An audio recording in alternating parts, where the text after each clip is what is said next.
High, আমি অনসুয়া। আমার আরেকটা নতুন ব্লগে সবাইকে অনেক ওয়েলকাম। এটা আমার বাড়িতে সেকেন্ড দিন। খুব দেরি করে ঘুম থেকে উঠেছিলাম। ঘুম থেকে উঠে সবার আগে লেবু জল খেয়ে নিয়েছিলাম। আর বাড়ি গেলেও কি হবে, এক্সারসাইজ তো মিস করা যাবে না, তো এক্সারসাইজ করে নিয়েছিলাম। আর মা কিছুতেই বাড়িতে থাকলে ডিমের কুসুমটা ফেলতে দেয় না, তো ব্রেকফাস্টে 2টো বয়েলড এগ আর ড্রাই ফ্রুটস খেয়েছিলাম, সঙ্গে ফলও ছিল, সেটা আর ক্যাপচার করা হয়নি। তারপর চলে গিয়েছিলাম স্নান করতে। এই যে স্নান করে এসে বসে পড়েছি আমি স্কিন কেয়ার করতে। আমি না শ্যাম্পুর পরে চুলে রোজমেরি ওয়াটারটা লাগাই, এটাতে না বেশ ভালোই আমি গুণ পেয়েছি। মানে আমার একটু হলেও হেয়ার ফলটা কমেছে। আর আমি বাড়িতে থাকি, যেখানেই থাকি আমি সানস্ক্রিন লাগাবই। তো যাই হোক, স্কিন কেয়ার আমার কমপ্লিট। এই যে একটু আমি ফ্লেক্স করে নিচ্ছি।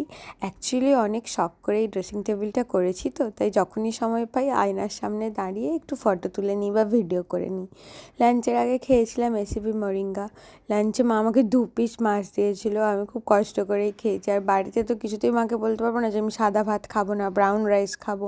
মা মেরে একদম আমাকে তক্তা বানিয়ে দেবে।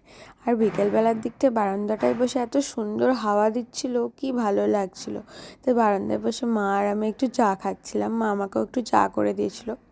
আমি এমনিতে চা খুব একটা খাই না, তবুও মায়ের চাটা আমার বেশ ভালোই লাগে খেতে। আর মা আমার চায়ে চিনিও দেয়নি।